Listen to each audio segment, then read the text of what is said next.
Welcome back, everyone, to Bella Dark Tales. I'm so glad you're here with me tonight, settling in wherever you are. Whether you've got the lights low, the blankets pulled up, or you're driving down some long, dark road with nothing but headlights cutting through the black. However you found your way here, I want you to know that what I'm about to share with you is something I did not take lightly before deciding to narrate it. This one came in from a listener named Daniel Marsh, out of Anchorage, Alaska, and Daniel, I want to say right up front, thank you for trusting Bella Dark Tales with this account. Daniel sent this in after months of what he describes as sleepless nights and a profound need to get the story out of his head and into the world. He says, and I'm quoting him directly here, "I don't expect anyone to believe me. I just need people to know what we found down there, because the people who are supposed to tell the world have chosen to stay very, very quiet." So with that, let's begin. The year was 2019, and Daniel was 29 years old when he accepted a contract position with a private geological survey firm called Meridian Deep Research, a company operating under a larger consortium of scientific interests that, at least on paper, was partnered with 3 different universities and had loose but documented ties to a government body he was told not to name in any public communication. He had a geology degree, a master's in glaciology, and about 4 years of field experience doing ice core sampling in Greenland and northern Canada. He was good at his job, he was methodical, and he was, in his own words, deeply skeptical of anything that couldn't be measured, weighed, or documented in triplicate. That last part is important, because what happened to Daniel and the rest of his team at the Meridian South Station site is exactly the kind of thing that a deeply skeptical, evidence-driven scientist is the worst possible person to experience, and also, perhaps, the only kind of person whose account carries any weight at all. The team was small. 8 people total. Daniel was the glaciologist specialist. There was a woman named Petra Voss, a German-born geophysicist who had been on 2 previous Antarctic expeditions and was considered one of the most experienced field scientists in the group. There was a man named Tomas Reyes, a structural engineer from Chile who had been hired to assess the physical integrity of the drilling site and any subsurface chambers they might encounter during extraction.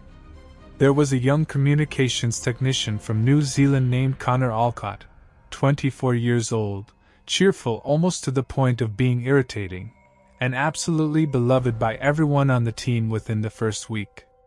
There was a senior research coordinator named Dr. Helen Faber, American, early 50s, who ran the daily operations of the station and was the closest thing they had to a project director on site. There was a field medic named Yusuf Adebayo from the UK, quiet, competent, the kind of man who made you feel safe just by being in the same room. And there were 2 others, a pair of hired support technicians named Greer and Sasha, first names only on the crew manifest, both experienced in heavy equipment operation and polar logistics. 8 people. 1 station. 112 days in the most remote place on Earth. The station itself was about 300 kilometers inland from the coast of East Antarctica, positioned at the edge of what the Geological Survey documents described as a previously unmapped subglacial basin. If you're not familiar with subglacial basins, let me take a moment to explain what they are, because understanding this is essential to understanding everything that followed. Beneath the ice sheet of Antarctica, there are lakes. Real lakes, liquid water, in some cases enormous bodies of water that have been sealed under kilometers of ice for millions of years. Lake Vostok is the most famous of them, discovered in the 90s, nearly the size of Lake Ontario, buried under roughly 4 kilometers of ice and completely isolated from the outside world for an estimated 15 to 25 million years. These lakes exist because of geothermal heat from below and the insulating pressure of the ice from above, and they are considered some of the most scientifically significant features on the planet because, in theory, whatever life developed inside them did so in total isolation, without any contact with the surface world, for timeframes that dwarf the entire history of human civilization. The basin that Meridian Deep Research had identified was not Lake Vostok.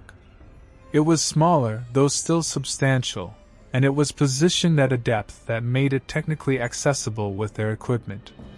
The company's interest in it was framed, at least officially, as geological and climatological. They were there to drill, to sample, to document. That was the job as Daniel understood it when he signed the contract. That was the job as it remained for the first 6 weeks of the expedition, which were cold and exhausting and professionally fulfilling in the way that hard fieldwork in extreme environments tends to be, challenging and beautiful, and entirely, boringly normal. It was in the 7th week that things changed. The primary drill site had been established about 400 meters from the main station, accessed by a heated tunnel that the support technicians had spent the first 2 weeks constructing. The tunnel was cramped and low-ceilinged but functional, and it led to the drill shaft, which by week 7 had penetrated approximately 2,300 meters of ice. Progress had been steady, occasionally interrupted by equipment issues and one significant weather event that had kept them confined to the station for 4 days. But on the whole, the drilling was proceeding on schedule. Petra had been running regular seismic scans of the subglacial region, building up a picture of what lay beneath them, and her data had consistently supported the original survey's findings. There was water down there. There was a basin. It was old. It was sealed. What the data had not prepared them for was the anomaly. Daniel was in the equipment room when Petra came to find him, and he described her expression as one he had never seen on her face before, which was notable because Petra Voss was not a woman who startled easily. She was methodical and calm, and she had a way of delivering information in precise, measured sentences regardless of what that information contained. So when she came through the equipment room door and stood there for a moment before she said anything, Daniel felt the first real cold that had nothing to do with the temperature outside. She told him the seismic data had returned something unexpected. She told him it was probably an equipment artifact, a reflection anomaly, something in the way the signal was bouncing off the basin floor. She told him she wanted a second opinion before she took it to Dr. Faber. He followed her back to the geophysics station and sat down in front of her monitors and looked at what she had found, and for a long time neither of them said anything.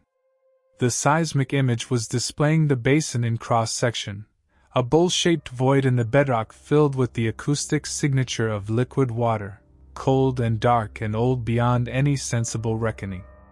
That part was expected. What was not expected was the structure. At the deepest point of the basin, approximately 430 meters below the ice-water interface, there was a shape in the data that should not have been there. It was geometric. Not perfectly so, not in the way that a machine-cut object would appear, but there was a regularity to it, a pattern of angles and what appeared to be internal divisions that did not correspond to any known geological formation. Petra had already run it against every lithological database she had access to. Nothing matched. Daniel asked her how confident she was in the reading. She said 70%. He asked what would get it to 90. She said a second scan from a different angle, using the secondary sensor array on the north side of the drilling platform. He said, "Let's do it." They did it that afternoon, running the scan themselves without involving the rest of the team, and the result came back that evening and the confidence level went to 88%, which Petra said was close enough to 90 that she was no longer comfortable calling it an artifact. They brought it to Dr. Faber that night. Her response was not what Daniel had expected. She did not look surprised. She looked, in his words, careful. Like a person who has been told something they already half knew and is now deciding what to do with the confirmation. She asked them to run the data through the official analysis protocol, which meant logging it in the system and flagging it for review by the consortium's Remote Scientific Advisory Panel, a group of senior researchers who monitored the expedition's findings from an office somewhere on the other side of the world. She told them not to discuss it with the rest of the team until they had a response from the panel. She said this was standard procedure for anomalous findings. She said it calmly and professionally, and Daniel, in the moment, had no strong reason to question it. They waited 5 days for a response from the advisory panel. During those 5 days, Daniel found himself going back to the seismic data repeatedly, sometimes at 2 or 3 in the morning when the station was quiet and the Antarctic darkness pressed against the walls like something breathing. He mapped the geometry of the anomaly as precisely as the resolution of the scan would allow. He compared it to natural formations. He read every paper he could find on subglacial geology and unusual bedrock structures and seismic imaging artifacts. He slept poorly and ate mechanically and said nothing to anyone except Petra, who was doing much the same thing at her own workstation, approaching the problem from a different angle but arriving, again and again, at the same uncomfortable absence of an explanation. The response from the advisory panel arrived on a Tuesday, which was notable because in the isolated routine of polar fieldwork, the days of the week tended to blur into one another, and Daniel remembered it as a Tuesday because he had been making a note in his personal journal and had written the date at the top. The response was brief. It acknowledged receipt of the seismic data. It confirmed that the finding had been elevated to priority review status. It instructed Dr. Faber to continue drilling on the primary trajectory and to conduct additional seismic surveys at 3 specified coordinates surrounding the anomaly. It made no comment on what the anomaly might be. It ended with a standard confidentiality reminder, citing the terms of their contracts, and a note that further guidance would be forthcoming. Petra read it twice and then looked at Daniel and said, in her precise, measured way, that she found the response insufficient. Daniel agreed. Dr. Faber told them the panel knew what it was doing and that their job was to follow the protocol. Connor, who had by this point picked up on the fact that something was being discussed behind closed doors, asked Yusuf if anyone was going to tell the rest of the team what was going on, and Yusuf, who had apparently been briefed by Dr. Faber, told him that there was an interesting geological feature in the survey data and that it was being reviewed and that it was not, as of now, anything to be concerned about. Connor accepted this and went back to tending the communications equipment, because Connor trusted people and because Connor was 24 years old and believed that adults in positions of authority generally told you what you needed to know. The additional seismic surveys were completed over the following week. Daniel and Petra ran them together, methodically and precisely, and the data they returned was extraordinary in a way that made Daniel's hands feel slightly unsteady when he was compiling the final composite image. The anomaly was larger than the initial scans had suggested. It extended across a footprint of approximately 200 meters at its widest point, and it rose from the basin floor to a height of somewhere between 40 and 60 meters.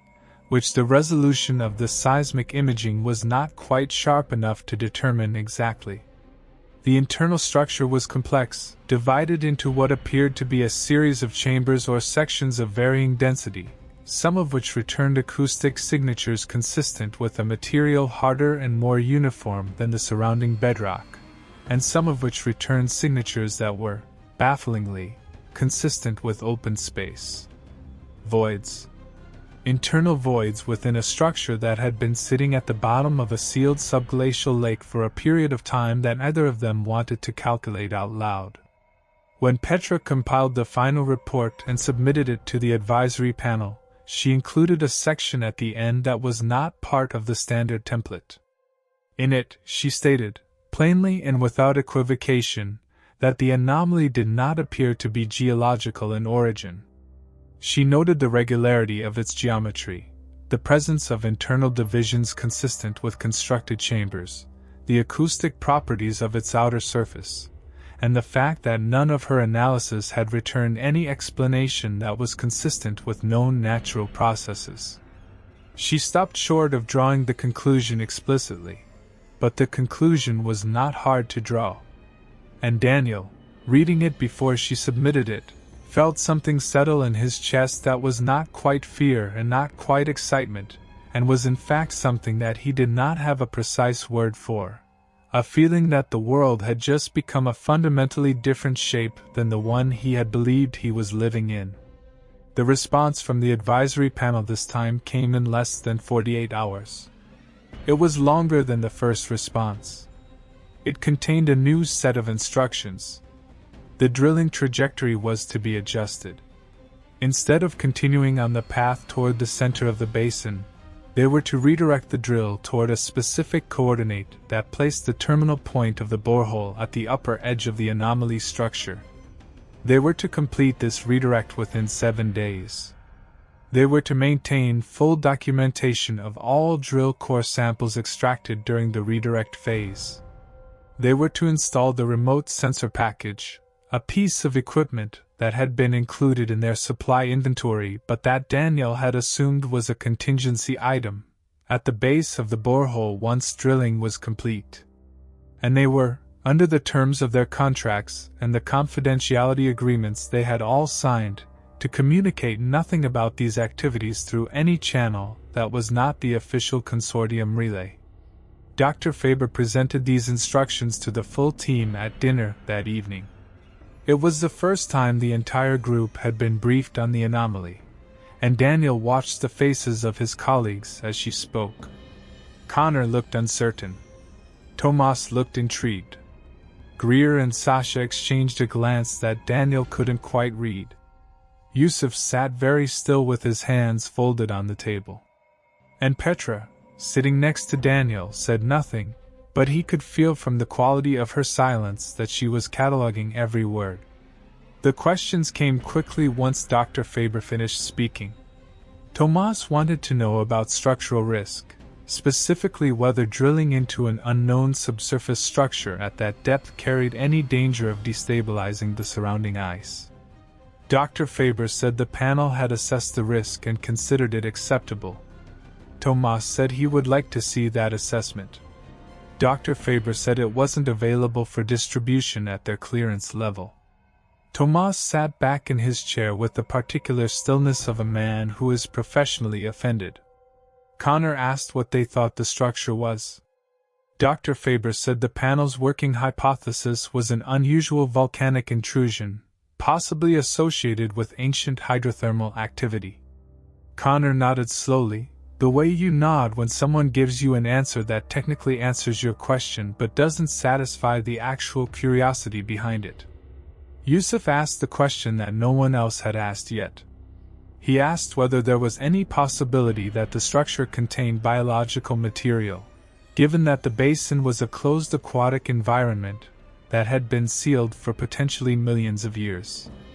Dr. Faber said the panel did not believe so, and that even if microbial life was present in the basin water, the structure itself was a geological feature and was not considered a biological contamination risk.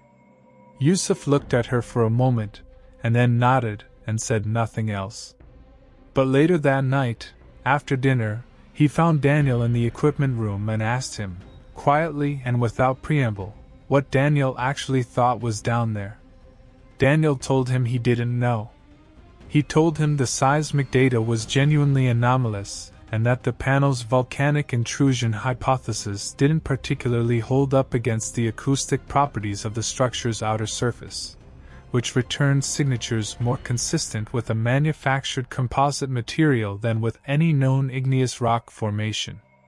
Yusuf listened to all of this and then asked, even more quietly, how old Daniel thought it was. Daniel said that based on the depth, the sediment layers, the age of the basin as estimated from the geological record, conservative estimates put the structure's deposition at somewhere in the range of 10 to 15 million years. Possibly older. Yusuf said oh. Daniel said yes. They stood there in the equipment room for a while and listened to the wind against the outer walls. Work on the drill redirect began the following morning. Tomas oversaw the mechanical reconfiguration, which took 2 full days and during which drilling was paused, and Daniel spent those days running additional seismic scans at even closer proximity to the anomaly, refining his composite image to the highest resolution the equipment could support. What emerged was something he printed out and pinned to the wall above his bunk and stared at every night before he slept, because it was simultaneously the most scientifically significant thing he had ever seen and the most deeply unsettling object he had ever chosen to look at voluntarily.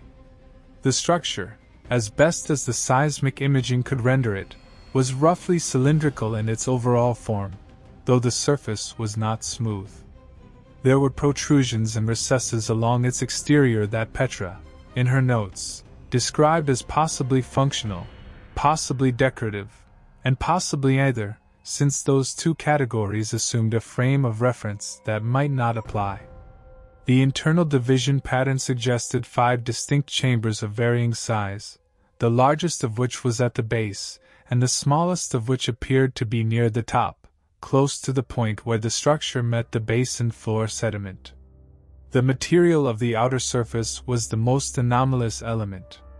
It was dense, extraordinarily so, with an acoustic hardness that exceeded anything in Petra's reference database. It did not match any metal, any mineral composite, any synthetic material known to her or to the databases she queried. It was simply, and rather wonderfully and terrifyingly, something that she did not have a category for. Drilling resumed on the 3rd day, and the redirect was completed ahead of schedule, on the 6th day instead of the 7th. The borehole now extended 2,600 meters from the surface, angling at a slight deviation from vertical, and its terminal point was, according to their calculations, within approximately 8 meters of the upper edge of the anomaly structure. The drill core samples extracted during the final phase of penetration were unremarkable for the first 60 meters of the redirect, passing through old ice and then a thin layer of consolidated sediment. And then something happened that stopped the drill. It was Greer who was operating the rig at the time, and she described the sensation to Daniel afterward as feeling like the drill had hit rubber. Not rock, not ice, not sediment, but something with give to it, something that absorbed the rotational force of the drill bit rather than yielding to it, and the pressure sensors spiked in a way that caused the automatic safety shutoff to engage. Greer called Tomas immediately. Tomas ran the diagnostic and found no equipment fault. The drill was intact. The bit was undamaged. The resistance was coming from whatever it had contacted at the bottom of the borehole. He ran the contact analysis 3 times and got the same result each time. The material the drill had encountered was unlike anything in his reference library. Dense. Coherent. And it had not fractured, had not cracked, had not shown any sign of yielding under approximately 12 tons of downward pressure combined with high-speed rotational force. It had simply absorbed it. Dr. Faber was notified immediately. She contacted the advisory panel through the official relay.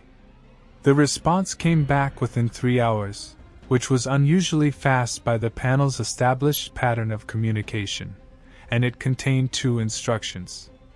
First, drilling was to cease immediately, and the drill was to be retracted from the borehole. Second, the remote sensor package was to be installed in the borehole with its probe array directed toward the contact surface. All data returned by the sensor package was to be transmitted to the panel in real time via the high-bandwidth satellite relay. The installation of the sensor package took most of a day. It was Tomas and Daniel who went into the drill tunnel together to do it, lowering the device down the borehole in sections and assembling it as they went, working in the cramped heated space with headlamps and careful hands. The sensor package was a sophisticated piece of equipment, incorporating thermal, acoustic, chemical, electromagnetic, and optical sensor arrays capable of operating at extreme depth and pressure. Daniel had looked at it many times in the inventory cage and had assumed, as he said, that it was included for the kind of worst-case scenario that never actually happened. He was now installing it 2.5 kilometers beneath the surface of the Antarctic ice sheet, pointing it at a structure of unknown origin that may have been older than the human species by a factor of several million, and he was doing so under instructions that he had not been given a complete explanation for. And the part of his brain that was still functioning in a purely scientific register kept making observations that the other parts of his brain kept trying to drown out, because the observations were things that, if you followed them to their logical conclusion, ended in places that were not comfortable to be. The sensor package went live at approximately 11 o'clock that night. The data began streaming to the panel immediately, and it also, because of how the system was configured, displayed locally on the monitoring station in the main lab. Daniel was there when the first readings came in. Petra was there. Yusuf had wandered in and stayed. Connor was there because Connor tended to appear wherever interesting things were happening with electronics. Dr. Faber was there, standing slightly apart from the others, watching the displays with that careful expression she had been wearing more and more often. The thermal readings showed the contact surface was not at the ambient temperature of the surrounding ice and water, which was approximately -2 degrees Celsius.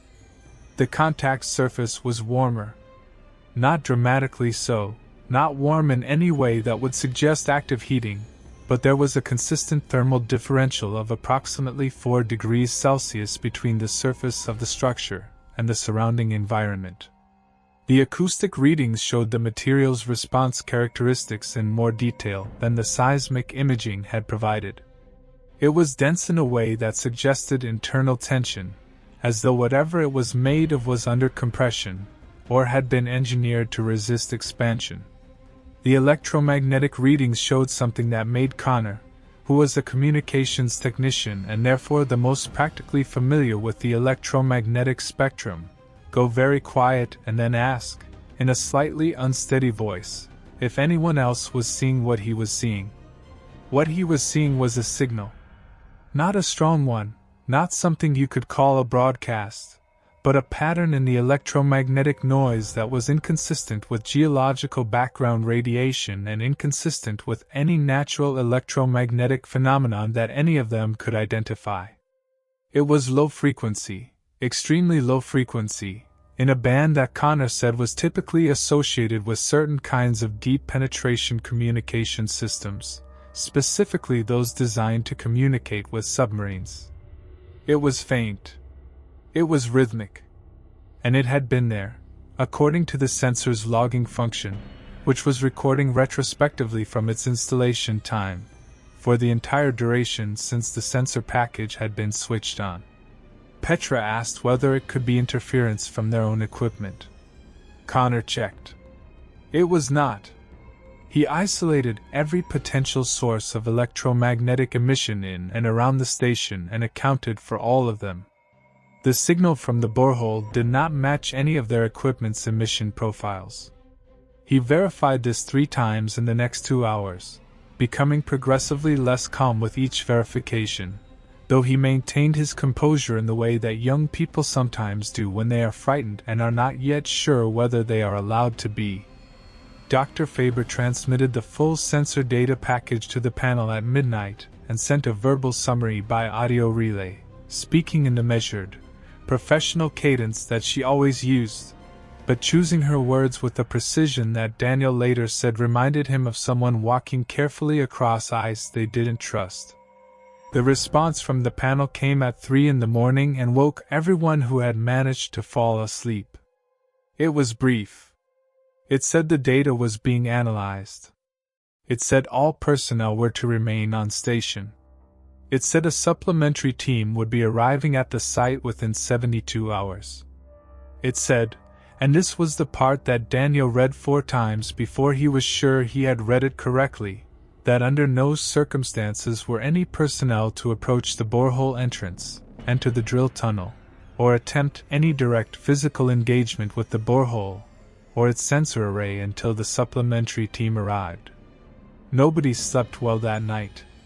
The supplementary team arrived at hour 68 of the 72-hour window, which was to say they arrived in 2 aircraft that landed on the ice in a screaming white gale that cut visibility to nearly zero and made the whole arrival feel like something happening just outside the edge of perception. There were 12 of them. They came with their own equipment, loaded into cargo containers that it took 4 hours to get off the aircraft and secured in the staging area near the station. Most of them did not introduce themselves. Of the ones who did give names, Daniel had no way to verify whether those names were real. 2 of them were introduced as scientists. The rest were described as logistics and support. 2 of the support personnel carried equipment that Daniel, who had a fairly broad acquaintance with field instrumentation, did not recognize and could not identify. The person who appeared to be in charge of the supplementary team was a man named Kessler, given name not offered, who was perhaps in his early 60s and had a way of occupying space that suggested he was accustomed to being the most important person in any given room. He went directly to Dr. Faber when he arrived and they spoke privately for about 20 minutes. And when they came out of her office, Dr. Faber had the look of a person who has just had a conversation that resolved some uncertainties and introduced several new and considerably more significant ones. Kessler addressed the original team as a group that evening, in the main common area, standing at the head of the table in his cold weather gear with his gloves still in his hands. He thanked them for their work. He told them the structural anomaly in the subglacial basin was, in his assessment, a find of substantial scientific significance. He told them that as a consequence of its significance, the project was being elevated in priority and that additional resources and oversight were being applied, which was what the supplementary team represented. He told them that work going forward would be managed directly by his group and that the original team's role would be to provide scientific support and local expertise. He said all of this in a tone that was professional and not unkind, but that contained, underneath the professionalism, an absolute certainty that no one in the room was going to argue with him, and he was right, because there was something about Kessler that made arguing feel like a theoretical option rather than a practical one. Petra asked him what his institutional affiliation was. He told her his work was being conducted under a multi-agency framework, and that the specific affiliations were not information he was in a position to share. She asked whether the scientific advisory panel that had been overseeing their work was still in the loop. He said it was. She asked whether their original data would continue to be part of the official record of the expedition. He said it would. She asked one more question, quietly and precisely, looking at him over the table. She asked what he believed the structure was. Kessler looked at her for a moment, and then said he thought it was remarkable, and that it was his job to determine its nature and extent, and that he looked forward to her contributions to that process. He said it perfectly. It said nothing. The next 4 days were a kind of controlled chaos that Daniel described as the most cognitively demanding period of his life, and he had done a doctorate and 2 polar expeditions, so that was saying something. Kessler's team worked quickly and with the efficiency of people who had rehearsed these particular movements before, and probably not in a simulation. They reconfigured the borehole sensor array with their own equipment, replacing some of the sensors and adding others that Daniel couldn't identify. They ran their own seismic surveys at coordinates that they did not share with Petra. They had a series of equipment pods installed along the borehole from surface to bottom that were described as structural reinforcement supports, but that had an electromagnetic profile that Connor, monitoring the station's background readings out of habit and professional curiosity, said was not consistent with passive structural hardware. On the 4th day, Kessler told Dr. Faber they were going to attempt a borehole camera deployment. They had developed a custom probe, he explained, one capable of operating at the pressure and temperature conditions of the contact point, and they intended to lower it to the base of the borehole and attempt direct optical imaging of the structure's surface. This was presented as a logical next step. It was presented in the same tone that everything Kessler said was presented, as though the decision had already been made in a room that you were not in, and this was merely the communication of it. Daniel was permitted to observe the camera deployment from the monitoring station. Petra was also there, and Yusuf, and Connor, who had been allowed to stay involved because of his communications expertise. The probe was lowered in stages, its progress tracked on a depth display, and the image feed it sent back was relayed to a large monitor on the lab wall. For the first portion of the descent it showed what you would expect, the walls of the borehole, smooth and bluish-white, passing in a slow scroll as the probe went deeper, and then the gradual transition from ice to consolidated sediment, dark and compressed, and then the sediment giving way to the denser material of the contact point, and the probe camera swinging its beam across the surface of the thing below. Daniel said that looking at the surface of the structure in the camera feed was like looking at something that your brain kept trying to categorize and kept failing to. The way you can look at an abstract image and keep seeing faces in it even though you know it isn't a face. The surface was textured, not randomly, not in the way that rock is textured by geological processes, but in a repeating pattern of recessed channels and raised ridges that ran across it in a system that was clearly organized, though not organized in any system that he could map to human mathematics or engineering convention. It was darker than the surrounding rock. Under the probe's light it had a slightly iridescent quality, not colorful, not prismatic, just a subtle variation in reflectivity that made it seem almost like it was moving when you looked at it from certain angles, though it was absolutely stationary. Kessler studied the image feed for a long time without speaking. Then he spoke quietly to one of his technical staff, who made an adjustment to the probe controls, and the camera began moving along the surface in a slow, methodical pattern, mapping it section by section. They did this for 2 hours. The map section covered an area of approximately 12 square meters, a small fraction of the structure's total surface, and in that area there were no seams, no joints, no evidence of assembly or construction in any conventional sense. Whatever it was made of appeared to be monolithic, a single piece of material, at least across the surface visible to the camera. The patterning was consistent across the entire mapped area.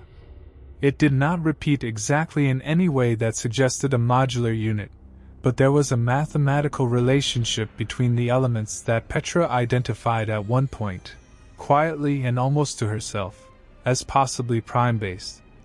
A progression she had seen in a paper about signal encoding she had read 2 years earlier but had never expected to encounter in physical form embedded in a rock face under 2 kilometers of Antarctic ice. At the 2-hour mark, the signal anomaly that Connor had first identified on the night of the sensor deployment changed. It didn't get louder. It didn't increase in frequency. It changed in a way that Connor struggled to describe and that Daniel, in his account, says he has also struggled with since. The pattern of the signal shifted. Just once, just briefly, but it shifted in a way that was not the kind of random variation you get in background electromagnetic noise, in a way that corresponded, in its timing, to the moment when the camera probe completed its first full coverage pass of the section it was surveying. As though something had registered the attention. As though something had noticed. Kessler was told immediately. His response was calm, which Daniel found, in retrospect, more frightening than if he had been visibly alarmed. He told his team to begin the acoustic resonance test, which Daniel had not been told about, and had not seen in any of the project documentation he had access to. 2 of the technical staff went down the drill tunnel with what looked like compact low-frequency emitter units, devices that Daniel recognized as broadly similar to tools used for non-destructive structural testing of materials at depth, and installed them at the base of the borehole, pointed at the contact surface. Then they came back up and the emitters were activated remotely from the monitoring station. The concept of an acoustic resonance test at this scale was straightforward enough. You emit a series of tones at known frequencies toward the target material. You measure how the material responds, what it absorbs, what it reflects, what resonant frequencies it exhibits, because every material has its own acoustic signature, and that signature can tell you something about its composition and internal structure. It was, in principle, a completely standard technique. What made it not standard, what removed it from the category of things that Daniel had a framework for, was what happened when the emitters reached a frequency of approximately 12 Hz. At 12 Hz, the structure resonated. Not subtly, not in the way a struck bell barely audibly hums when another bell nearby is sounded at its frequency, but in a way that was picked up by every sensor in the borehole and that registered as a seismic event on Petra's instruments in the main station. A deep, resonant tone that lasted for approximately 8 seconds before the emitters were shut off, and during those 8 seconds the seismic data showed not just the resonance of the structure itself but an expansion of its acoustic activity that radiated outward from the structure into the surrounding basin floor and up through the sediment layers in all directions. As though the thing had heard the frequency it was waiting for and had answered it. And then the temperature differential changed. The contact surface, which had been consistently 4 degrees Celsius warmer than the surrounding environment, spiked to 11 degrees over the course of the next 40 minutes, and then stabilized. Not dramatically warm. Not alarming in an absolute sense. But a change. A measurable, documentable, reproducible change in response to a specific stimulus. In an object that had been sealed under 4 kilometers of ice for a conservative minimum of 10 million years. Kessler reviewed the data with the focused attention of a man who was being very careful about what he was going to say next, and then he asked everyone except his own team to leave the monitoring station and return to the common area. Daniel went. He sat in the common area with Petra and Yusuf and Connor and Tomas, and he tried to organize his thoughts into something that resembled a coherent scientific framework, and could not quite manage it. Petra was writing in her notebook with a pen rather than her tablet, which she told Daniel later was because she wanted this particular record to be something that could not be edited in a system she didn't control. Connor was very pale and kept starting sentences and not finishing them. Yusuf made tea for everyone and said nothing for a long time and then said carefully that he thought they should all be thinking about the question of what their obligations were, both professionally and otherwise, if what they were looking at was what it appeared to be. Nobody answered him immediately. The question hung in the air of the common room like something physical. What happened the next morning was this. Daniel woke at 6, which was early by the station's unofficial schedule, and went to make coffee, and found Connor already in the kitchen, still dressed, with the look of someone who had not slept. Connor told him that he had been monitoring the communications systems, which was his job and which he did automatically even when he was officially off duty, and that at approximately 3:45 in the morning he had detected a signal transmission from within the station going out through the secondary relay, the one that bypassed the normal logging protocol. He had not been able to intercept its content. He had traced it to one of the equipment pods that Kessler's team had brought with them, and the destination address, which he had managed to extract from the transmission metadata, was not the advisory panel's relay address that the team had been using throughout the expedition. It was a different address. One he didn't recognize. One that, when he had looked it up in every routing directory he had access to, returned no information at all. Daniel thought about this for a while over his coffee. He thought about it in the context of everything else. He thought about Kessler's calm. He thought about the response times from the panel, how quickly they had come once the anomaly data was in. He thought about the sensor equipment he couldn't identify and the instructions not to approach the borehole, and the way Dr. Faber had looked when she came out of her meeting with Kessler. And he thought about the structure itself, sitting in the dark below them, in a lake that had been sealed before the first human being had ever looked at a fire, resonating at 12 hertz, warming slowly in the unimaginable cold. He asked Connor if he had told anyone else.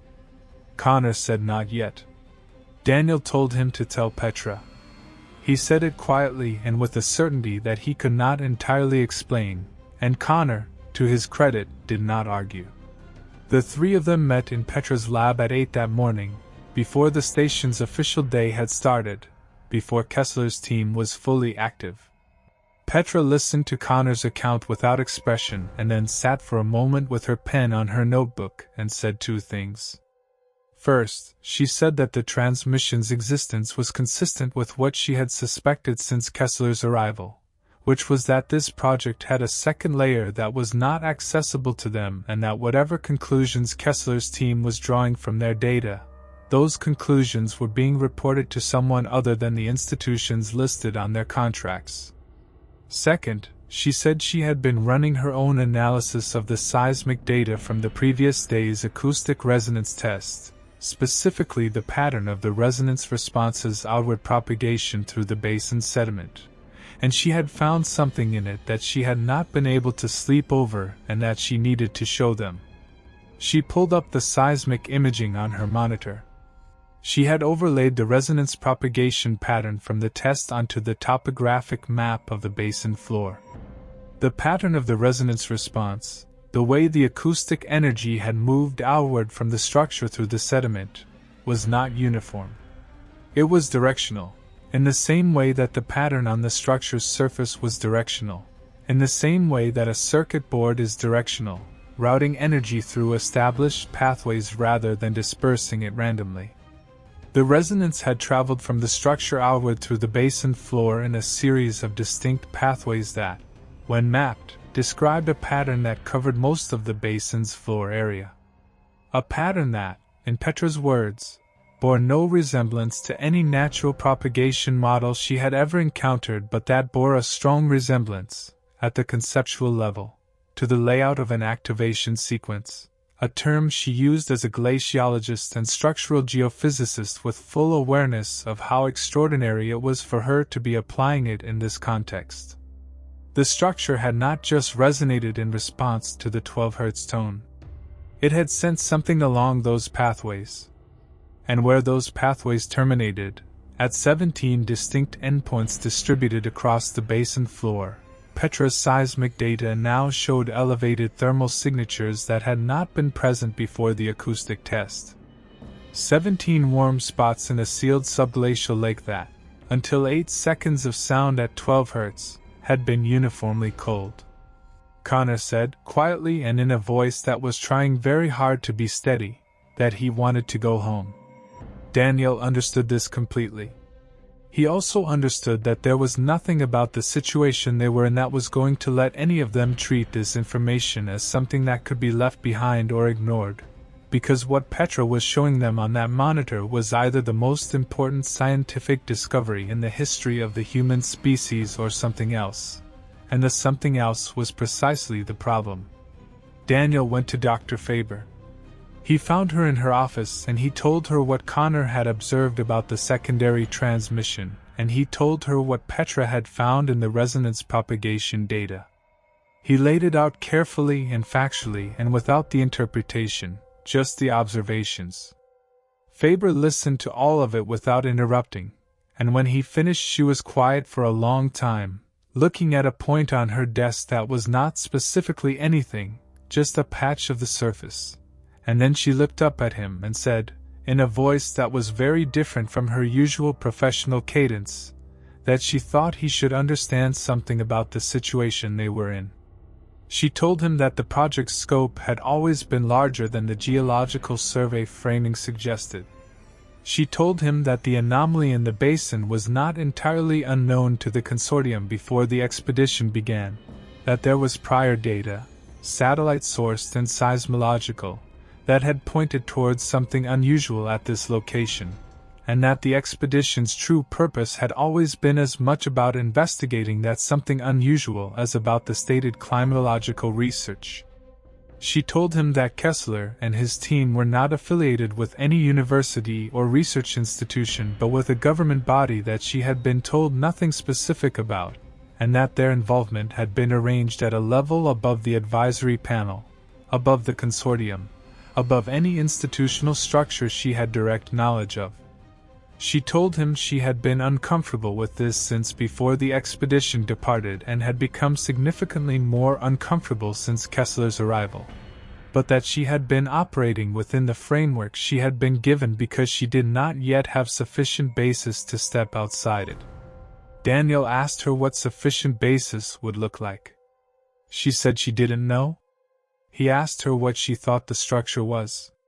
She looked at him for a long moment, and then said that she had a hypothesis that she had been refusing to give full credence to since the moment she first looked at Petra's seismic imaging, and that she thought, at this point, the hypothesis was probably correct, and that its correctness was the reason why everything was happening the way it was happening.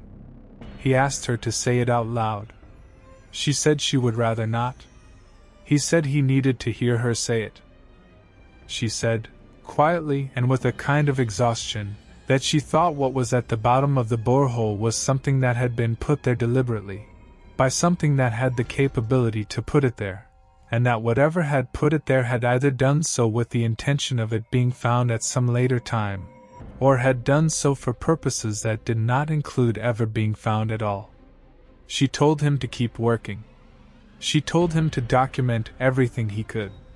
She told him that if at any point he felt that the situation was moving in a direction that constituted a direct threat to the safety of himself or any member of the original team, he should tell her immediately, and she would use whatever authority she had to get them off site.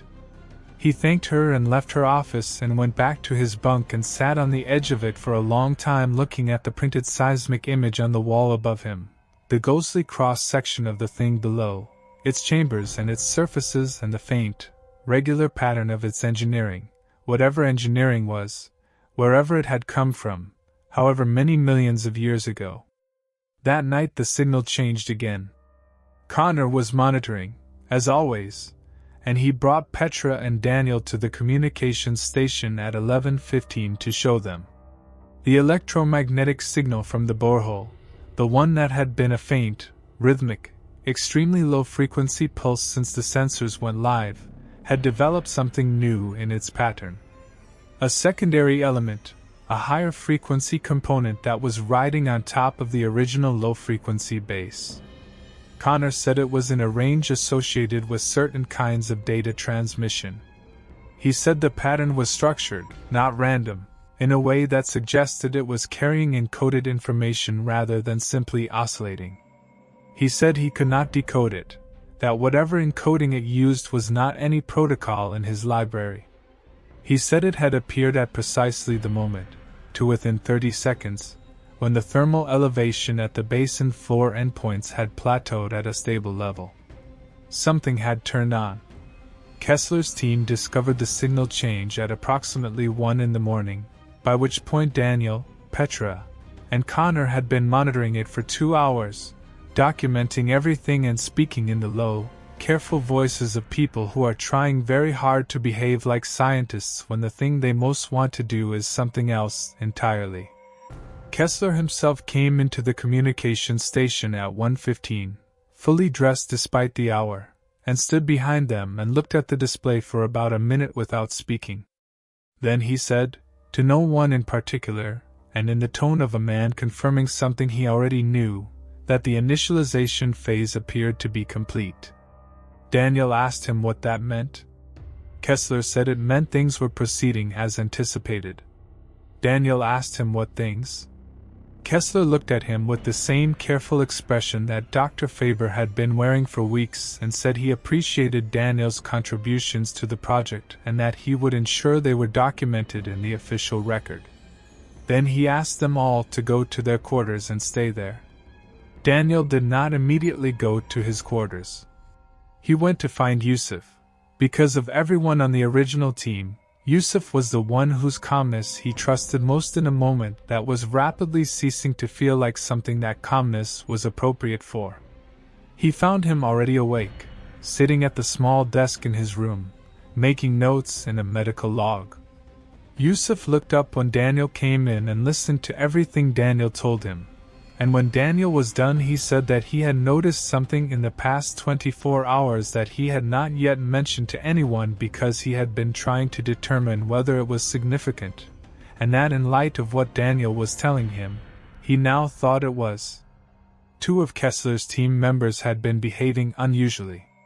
Not in a way that was medically alarming, not in any way that pointed to illness or injury, but in a way that Yusuf, as a medic who was trained to observe people, found notable.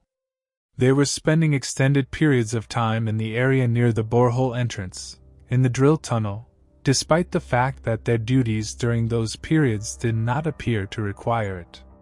One of them had been there for nearly 4 hours the previous afternoon. When Yusuf had asked, casually, what they were working on down there, they had said equipment calibration and declined to be specific. Yusuf said the thing that struck him was not what they were doing but how they were when they came back. He said they were quieter.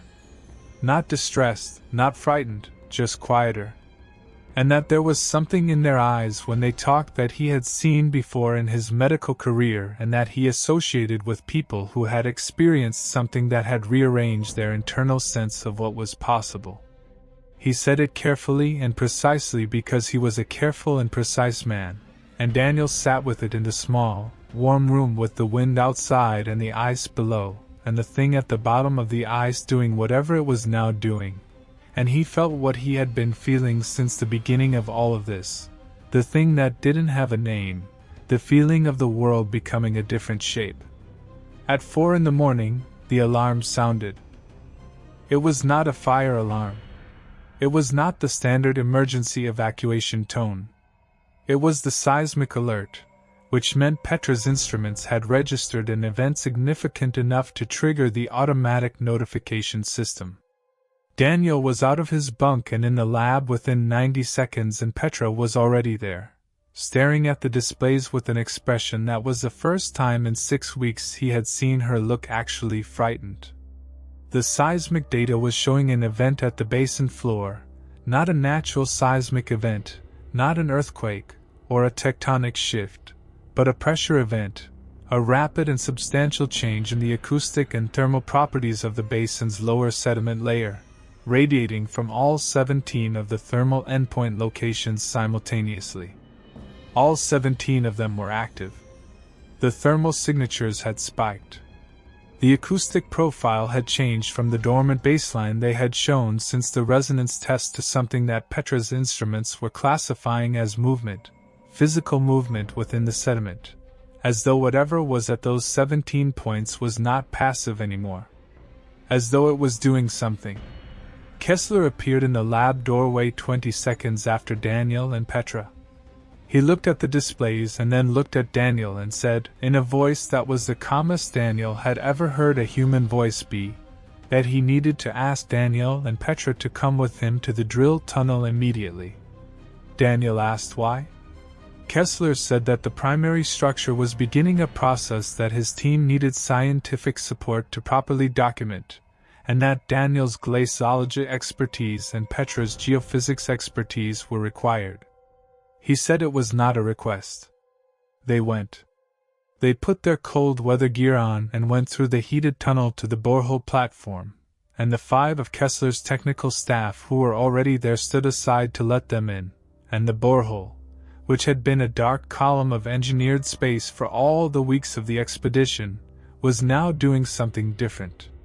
There was a sound coming up from it. Low and steady and resonant, below the threshold of what you would normally call hearing, something you felt in the bones of your jaw and the middle of your chest more than you perceived it with your ears. And there was warmth coming up from it, not dramatically, not alarmingly, but noticeably, a breath of warmth rising from the deep cold that had no business being there. Petra looked at the sensor readings from the borehole probe and went to Daniel and said, very quietly, that the contact surface temperature was now 22 degrees Celsius. 22 degrees. In a lake that had been sealed under 4 kilometers of Antarctic ice for 10 to 15 million years. At the point of contact with a structure that had just activated 17 secondary points across the basin floor in apparent response to a 12 Hz acoustic stimulus delivered by humans who had no real idea what they were doing. Daniel asked Kessler what they were supposed to be documenting. Kessler said they were going to observe the next phase and that his scientific staff would tell them what data to collect. One of the technical staff, a woman who had not previously spoken to any of the original team, handed Daniel a tablet with the data collection protocol loaded on it. He looked at it. It was detailed and specific. It had been written by someone who had anticipated this situation in detail. He looked at Kessler and said, and this was the question he had been not asking for a long time and could no longer not ask, he said, "How long have you known about this?" Kessler looked at him with those careful eyes and said that some of the underlying data was quite old. Daniel asked how old. Kessler said older than Daniel might expect. Daniel said that was not an answer. Kessler said it was the answer he was going to give and that he would appreciate Daniel's focus on the protocol. They worked through the rest of the night and into the morning. The data they collected was extraordinary by any standard, and Daniel documented everything with the mechanical focus of a person who is using professional discipline as a defense against the full weight of what they are experiencing. The structure's temperature continued to rise, reaching 31 degrees by 8 in the morning. The electromagnetic signal became stronger and more complex, structured in a way that Connor, who had been allowed to join them at the borehole after Yusuf apparently had a firm conversation with Dr. Faber about the original team's right to be present, said was resolving into something that looked, at the pattern level, like a language. Not a language he could read. Not organized on any principle he could identify from human linguistics. But structured in the way that communication is structured, rather than in the way that noise is structured. The camera probe, which had been sending its feed to the monitor at the platform station throughout the night, began showing something on the surface of the structure that was not there before. The pattern channels and ridges were the same. The texture was the same. But in sections of the surface, moving slowly across the field of the camera's view, the slight iridescence that had been noted before was intensifying, traveling along the channeled grooves in a way that tracked exactly the acoustic resonance pathways Petra had mapped in the basin's sediment. As though the pathways were not just acoustic but optical, not just structural but communicative, and whatever information was flowing through them was making the surface of the thing glow. Faintly. Dimly. But visibly. A structure that had been in total sealed darkness for 10 million years was producing light. Connor watched this on the monitor for a long time and then sat down heavily on a supply case and put his hands on his knees and looked at the floor and said, very quietly, "Well, that was all. Just the word." Daniel understood what it contained. The incident happened at 9:47 in the morning, which was when everything that had been building for 6 weeks arrived at the moment that Daniel says he thinks about every single night before he sleeps. One of Kessler's technical staff, the one who had been spending extended time near the borehole entrance in the preceding days, the one Yusuf had noticed, was operating the camera probe controls and making adjustments to the sensor array's orientation when the electromagnetic signal spiked abruptly, a magnitude increase of approximately 40 times its previous level, sustained for about 12 seconds. And during those 12 seconds the low vibration coming from the borehole intensified to a frequency that Daniel described as feeling like being inside a sound rather than hearing one, a total physical experience. And then several things happened at once. The lights in the drill tunnel flickered. The temperature at the base of the borehole, according to the probe sensor, jumped 6 degrees in under 5 seconds. And the camera feed, which had been showing the patterned surface of the structure with its slow-moving luminescent grooves, suddenly showed something different. The camera had not moved. The probe had not been repositioned. But what was on screen was no longer the textured surface of the structure. It was dark, an area of total darkness, a circular void in the surface of the structure that had not been there a moment before, that appeared to be approximately 2 meters in diameter, that opened from the surface of the thing downward into the structure's interior, and from which the warmth, and the vibration, and the electromagnetic signal were now, unmistakably, emanating. It had opened. Nobody spoke for what felt like a very long time. Then Kessler said, in the voice of a man who is trying to keep a very large situation from becoming a larger one purely through the exercise of will, that all personnel were to maintain their current positions and that no one was to make any change to any sensor or equipment setting without his direct authorization.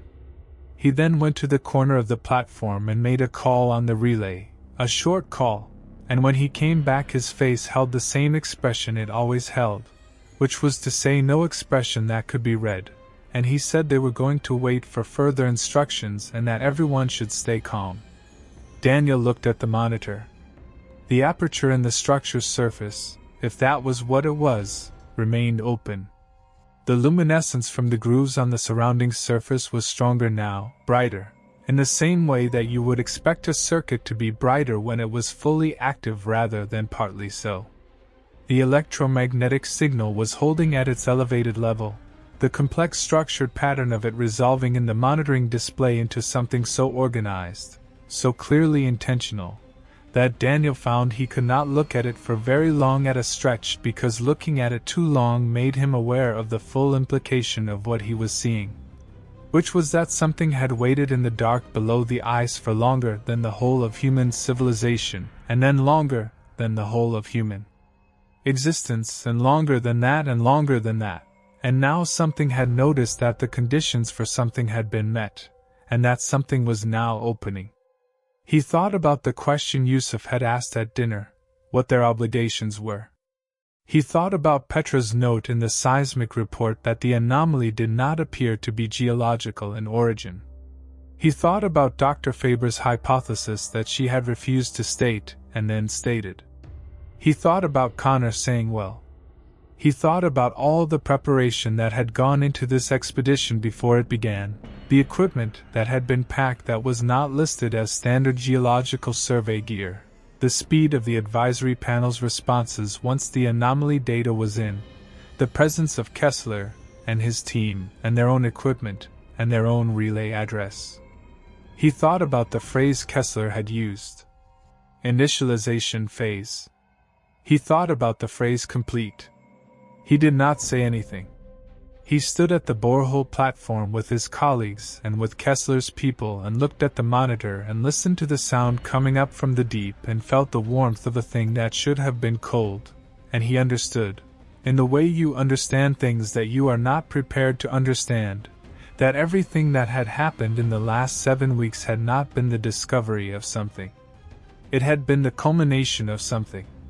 A process with a beginning that predated all of them by a margin too large to be held in the mind without the mind flinching away from it. And whatever that process was, they had just passed its most recent threshold. The further instructions from the relay came 40 minutes later. Kessler read them on his device and then looked around the platform at the assembled people and told 2 of his technical staff to begin preparing the secondary probe package. He told Dr. Faber to move the original team back to the main station and to keep them there. He told Daniel, specifically, that he appreciated his work and that it would be fully credited. He said all of this professionally and carefully, and then he looked at the monitor for one more long moment, and then turned away from it, and Daniel saw, in the fraction of a second before Kessler's professional composure closed back over his expression, something that looked like awe. Not the comfortable awe of a scientist encountering a wonderful thing. The other kind. The kind that sits next to fears so closely you can't always tell them apart. Daniel left the platform. He went back through the heated tunnel with Petra and Yusuf and Connor and Tomas. He went to his bunk and sat on the edge of it, He looked at the seismic image on the wall. He took it down and folded it carefully and put it in his personal document bag, which he had always kept packed for quick departure because that was how you survived polar fieldwork. You were always ready to leave. He went to the common room and found Greer and Sasha at the table with cups of coffee and the particular expressions of people who have been sitting with a large, wordless thing for a while. He sat with them. Nobody said anything. The station hummed and creaked in the wind, and somewhere under 2.5 kilometers of ice, in a lake sealed from the world for more than 10 million years, the thing that had been waiting was open. They were evacuated from the site 18 days later.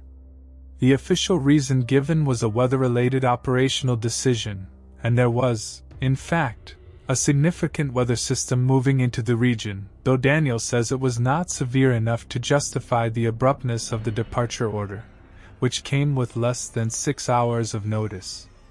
They were taken out on 2 aircraft, the same kind that had brought Kessler's team in. Kessler himself, and most of his team remained on site. The original team was flown to McMurdo, and from McMurdo they were processed out through a debriefing that was gentle and thorough, and that took 3 days, during which various personnel asked them various questions in various configurations and requested that they review and sign updated versions of their confidentiality agreements, which they were all advised to read carefully, and which Daniel read 4 times. He signed. They all signed. He has thought about that a great deal since. The debriefing personnel were pleasant and professional and gave away nothing, and when it was over Daniel flew home to Anchorage and went into his apartment, and did not leave it for 4 days except to buy food, and in those 4 days he went over everything he had documented, everything he had noted, every measurement and observation and conversation. And he built the fullest possible picture of what he had been part of, and what he had seen, and he sat with it, and tried to fit it into a shape that made sense, and he found he could not do it. Not because the data was insufficient. Because the shape it described was a shape he didn't have a template for. He hasn't heard from any member of the original team since the debriefing, though he has tried. Petra's institutional email bounced. Yusuf's number was disconnected. Connor's social media, which had been fairly active before the expedition, had gone entirely dark. Dr. Faber's name returned no results in the university directory she had been listed in before they left.